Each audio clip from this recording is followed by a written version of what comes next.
नमस्कार, मेरा नाम है डॉक्टर पुरु धवन और आज इस वीडियो में हम बात करने वाले हैं कि एक पार्किंसन पेशेंट के लिए कौन सी एक्सरसाइज सबसे ज़्यादा हेल्पफुल होती है।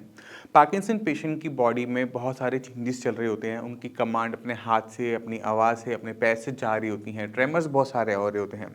मगर इसके पीछे जो रीज़न होता है वो होता है ब्रेन, कि ब्रेन में जो न्यूरॉन सेल हैं जो हमारे ब्रेन को बनाते हैं, अगर वो डिग्रेड कर रहे हैं उम्र की वजह से या न्यूट्रिशन डेफिशिएंसी की वजह से, तो हम क्या देखते हैं कि जो सेल की जो मरने की रेट है वो बढ़ जाती है और जो पार्किंसन की दिक्कत है वो बढ़ती चली जाती है। तो एक्सरसाइज कुछ ऐसी होनी चाहिए जिससे सबसे ज़्यादा फ़ायदा हमारे ब्रेन को हो। अगर हम सारी एक्सरसाइज को हम देखें तो एक एक्सरसाइज हमें ऐसी दिखती है जो सबसे ज़्यादा हेल्पफुल होती है और उसमें ज़्यादा हमें मेहनत भी नहीं करनी पड़ती। हमारे बूढ़े जॉइंट्स पे, हमारी बूढ़ी मसल्स पे, हमारे बूढ़े हार्ट पे कोई भी इम्पैक्ट नहीं आता और वो है ब्रीथिंग एक्सरसाइजेस। जब हम ब्रीथ लंबा लेते हैं, सांस लंबी लेते हैं, तो क्या करते हैं, हम अपने फेफड़ों को पूरी तरह से हवा से भर लेते हैं। अब हवा के अंदर जो होता है 20% ही ऑक्सीजन होती है, बट जब हम लंबी लंबी सांसें लेते हैं तो ब्लड के अंदर जो ऑक्सीजन की मात्रा है वो बढ़ जाती है। तो कभी आपने ऑक्सीमीटर लगाया हो, चेक किया हो, तो नॉर्मली हमारा हर टाइम ऑक्सीजन सैचुरेशन 96-97% के आसपास रहती है, मगर जैसे ही आप लंबी लंबी सांसें लेना शुरू कर देते हो तो वो 98-99% तक पहुंच जाती है। यानी 3 से 4% का ऑक्सीजन में फ़र्क आता है। अभी 3 से 4% सुनने में तो बहुत छोटा लग रहा है कि सिर्फ 3 से 4% बढ़ रही है, बट इसका इम्पैक्ट लॉन्ग टर्म के अंदर ब्रेन पे बहुत गहरा होता है। आपके ब्रेन को ज़्यादा ऑक्सीजन मिलने का मतलब है कि उसका काम अच्छा करना, क्योंकि ब्रेन जो होता है हमारी ली हुई 70% ऑक्सीजन कंज्यूम कर जाता है। वो खाना भी 70% कंज्यूम करता है, एनर्जी भी कंज्यूम करता है और ऑक्सीजन भी कंज्यूम करता है, क्योंकि ब्रेन ही एक ऐसा ऑर्गन होता है जो पूरी बॉडी को कंट्रोल कर रहा होता है। आपको लगता है कि आपका हाथ हिल रहा है, आपको लगता है आपके पैर हिल रहे हैं, आपको लगता है कि आपकी आंखें देख पा रही हैं, बट इन सारी इंफॉर्मेशन को प्रोसेस करना, इनसे क्या मतलब निकालना है, ये सारा का सारा काम ब्रेन कर रहा होता है। इसी वजह से इसकी एनर्जी कंजम्पशन हाई है, इसकी ऑक्सीजन कंजम्पशन हाई है। अब आप सोचो कि आपने 3 से 4% ऑक्सीजन ज़्यादा दी है ब्रेन को, तो उसका असर देखने को मिलता है कि हमारा जो ब्रेन है वो पहले से बेटर वर्क कर पा रहा है। और ब्रेन के अंदर जो नुकसान हो रहा है उम्र की वजह से, ब्रेन के सेल मर रहे हैं और पार्किंसन बीमारी हो रही है और जो डोपामिन रिलीज़ नहीं हो पा रहा, वो सब अच्छी तरीके से होना शुरू हो जाता है और रिज़ल्ट क्या होता है कि जो दिखते हैं या तो थम जाती हैं, रुक जाती हैं, स्लो डाउन हो जाती हैं और यही सबसे बड़ा फ़ायदा देती हैं किसी पार्किंसन पेशेंट को। क्योंकि पार्किंसन जो बीमारी है वो बहुत एक लेट एज में हो रही है। जब आप 60 के हो जाते हैं, 70 के होते हैं, तब जाके ही शुरू होती है। अब 60-70 से लेके जो 80-85 तक का टाइम है ना, ये डिफ़िकल्ट होना शुरू हो जाता है।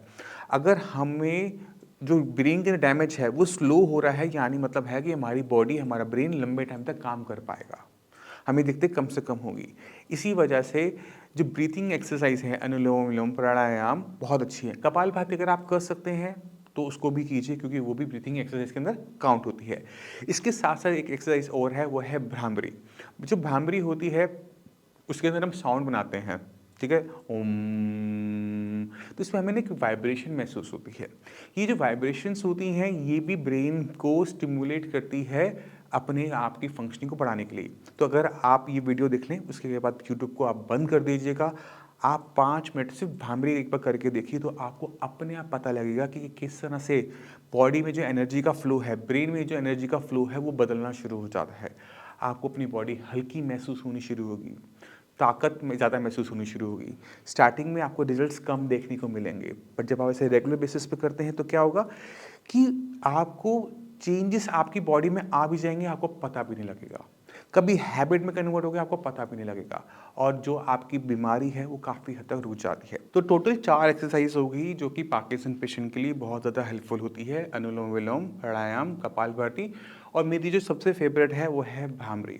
जब हम भ्रामरी करते हैं तो हम क्या करते हैं, ब्रीथिंग के साथ साथ साउंड भी बनाते हैं और जो साउंड होता है उसका इम्पैक्ट ब्रेन पे बहुत गहरा होता है। वो साउंड से आप एकदम पीसफुल भी हो सकते हैं, साउंड सुनने के बाद आप एग्रेसिव भी हो सकते हैं। तो साउंड का हमारे ब्रेन पे बहुत गहरा इम्पैक्ट होता है। तो अगर एक फ्रिक्वेंसी है जो मैंने सुनी थी, देखी थी, वो है 432 मेगाहर्ट्ज़। तो अगर आप यूट्यूब पे सर्च करते हैं 432 मेडिटेशन म्यूज़िक, तो आपको बहुत सारा कंटेंट मिल जाता है।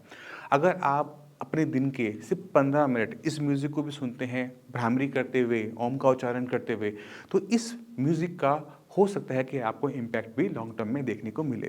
तो इन एक्सरसाइज को करने से हमें बेनिफिट मिलता है ऑक्सीजन ज़्यादा कैरी करने में और ब्रेन को स्टिमुलेट करने में कि वो अब ब्रेन के अंदर थोड़ी-सी ताकत लेकर आए, एनर्जी लेकर आए, एनर्जी का फ्लो बेटर करे, जिससे हमारे ब्रेन के जो सेल्स हैं वो धीरे मरे या मरना बंद कर दें। और दोनों ही कंडीशन एक पार्किंसन पेशेंट के लिए कामयाब है, अच्छी है। तो इसी के साथ मैं उम्मीद करता हूँ कि आप समझ गए होंगे। फिर भी आपके माइंड में कोई भी डाउट है, कुछ भी पूछना चाहते हैं तो डॉक्टर्स अवेलेबल हैं, उनसे आप बात कर सकते हैं। आप मुझसे भी आकर मिल सकते हैं। अब इसी के साथ आप सभी से मैं चलने की आज्ञा चाहूँगा। मिलते हैं अगली वीडियो में, तब तक के लिए नमस्कार।